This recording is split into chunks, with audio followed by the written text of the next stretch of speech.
আমার একটা ফ্যামিলি হোক, আমার মা বাবা হোক, আমার ভাই বোন হোক, এবং হাজব্যান্ড তো থাকবেই।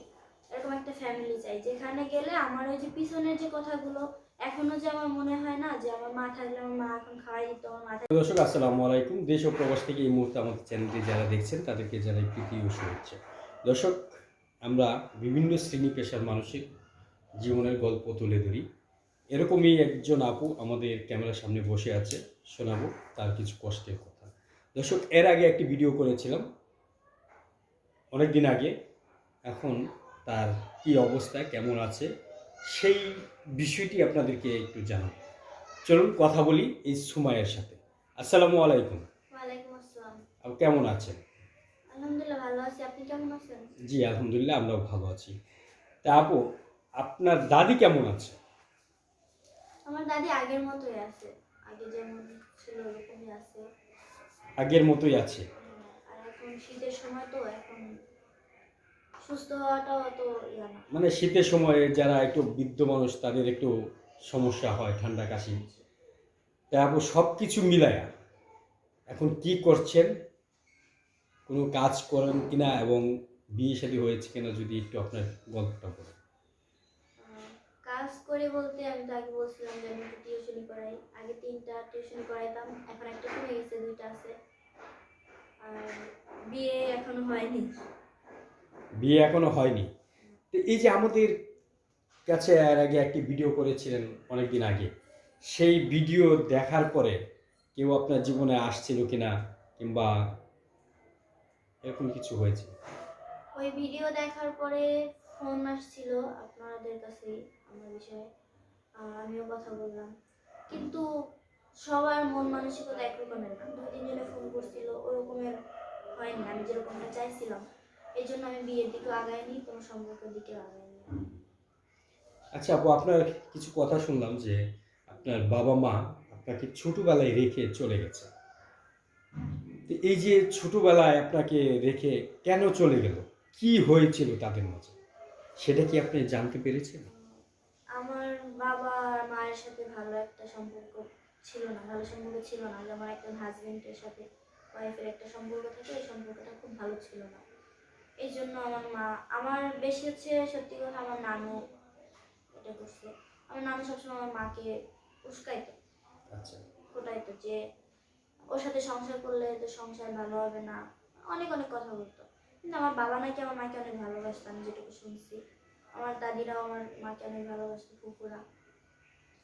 কিন্তু তারপরে ওই যে আছে না, এখন যদি আজকে যদি আমার মা থাকতো, আমি যদি ওই রকমের হইতাম, তাহলে আমার মা, হয়তো আমার মা আমাকে এরকম বলতো, আমাকে অশান্তিতে দেখলে একদিন, 5 দিন আমি ভালো থাকতাম, একদিন দেখতো, একদিন আমার মায়ের সামনে পড়তাম আমি খারাপ আছি, ওই দিনে আমার মা আমাকে বলতো যে তুই এখানে সংসার করিস না, তাহলে হয়তো আমারও এরকম ওরকম আর কি আমার মার সাথে হয়েছে। মা এটা বা মা বাবা ছাড়া একজন মেয়ে কতটুকু ভালো মানুষ হওয়া যায়? আমি জানি না যে কতটুকু ভালো মানুষ হওয়া যায়, কিন্তু আমার জায়গা থেকে আমি আমি মনে করি আমার জায়গা থেকে আজকালকার দিনের মেয়েদের থেকে ইনশাল্লাহ ভালো আছে। কারণ আমার আশেপাশের লোকজন, আমার পাড়া প্রতিবেশী কেউ আমার নামে একটা কমপ্লেন দিতে পারবে না।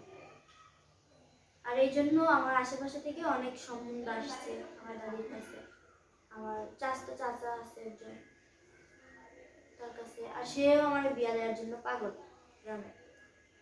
আচ্ছা, এই যে যখন বাবা নেই, মা নেই, সেই বাবা মার কথা কি মনে পড়ে কিনা, তাদের যে অভাব সেইটা কি কখনো আপনার অনুভব হয় কিনা? একটা সন্তানের কাছে তার মা বাবা অনেক কিছু, এটা আমি বুঝি। কারণ আমার মা বাবা যে কেন গেল, আমি এখনো মাঝে মধ্যে আমি কান্না করি, ভাবি যে কেন গেল, কি দরকার ছিল, না যাই তো পারতো, আমাদের নিয়ে যাইতো, আমাকে নিয়ে যাইতো, আমাকে না নিয়ে কেন গেল, এগুলো ভাবি আর কান্না করি। কিন্তু বুঝতে পারি না যে কেন গেল, তখন তো অনেক ছোট ছিলাম। অন্যরা যখন বাবা ডেকেছে কিংবা মা ডেকেছে, মার আদর ভালোবাসা, তখন কি আপনার খারাপ লাগেনি? তখন খারাপ লাগছে, অনেক খারাপ লাগছে আমার। যেমন আমার ক্লাসমেটরা ছিল, বন্ধু বান্ধব ছিল, বান্ধবীরা ছিল, ওদের বাড়িতে গেলে দেখতাম ওর মা যখন স্কুলে আসার জন্য ওদের বাড়িতে যাইতাম, আসে না ক্লাসে যাওয়ার আগে যাইতাম বান্ধবীর বাসায়, যাওয়ার পরে দেখতাম ওর মা ওদেরকে তাড়াতাড়ি করে খাওয়াই দিত মাখায়া। তো যখন খাওয়াই দিত তখন আমার অনেক খারাপ লাগতো আর হিংসাও লাগতো, আজকে আমার মা থাকলে আমাকে খাওয়াই দিতে পারতো, আমার বাবা থাকলে আমার বাবার থেকে আমি টাকা নিয়ে যেতে পারতাম স্কুলে। এগুলো ভাবতাম আর মনে মনে কান্না করতাম, কেউ যাতে না বুঝতে পারতো। ছোটবেলা থেকে আমি অনেক কষ্ট করছি, অনেক কান্না করছি, কিন্তু কেউ বুঝে নাই কখনো। সবাই জানে আমি অনেক খুশি আছি, সবসময় হাসি খুশি থাকি। তো সেই কান্না, দুঃখ, কষ্ট বোঝার মতো জীবনে কেউ এসেছে কেন? এটা বোঝার মতো হয়তো কেউই আসে নাই, যদি আসতো তাহলে হয়তো এতদিনে আমি তার সাথে সংসার করতে পারতাম, এতদিনে ভালো একটা ফ্যামিলিতে আমি থাকতে পারতাম। তা আপনি তো দেখতে শুনতে অনেক সুন্দর, স্মার্ট, লেখাপড়াও করেছে, তা আপনার জীবনে কেন এখনো লাইফ পার্টনার আসে না? কেন আসেনি? আমার পছন্দ হয়নি তাই আসেনি। কারণ আমি তো না আপনার বাবা মা নেই সেজন্য কেউ আপনাকে গ্রহণ করে? প্রস্তাব তো অনেক জায়গা থেকেই আসছে। এখন অনেকে আছে যে অনেকে ফ্যামিলিতে চায় বাবা মা, হয়তো ওই দিক থেকেও একটু পিছিয়ে গেছি আমি।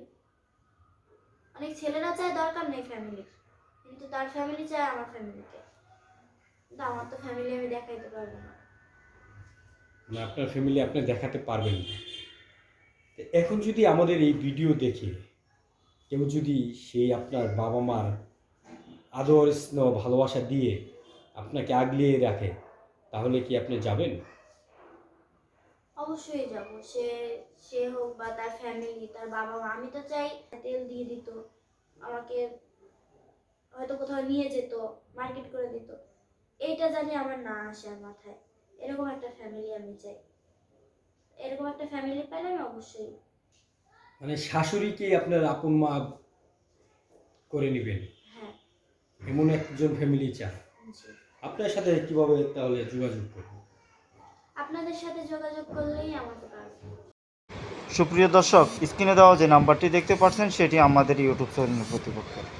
আপনাদের যদি এই আপুটিকে ভালো লেগে থাকে, পছন্দ হয়ে থাকে, তার একটি স্ক্রিনশট মেরে আমাদের এই নাম্বারে ইমো আছে, হোয়াটসঅ্যাপ আছে, পাঠিয়ে দেবেন। আমরাই আপনাদের সাথে যোগাযোগ করব।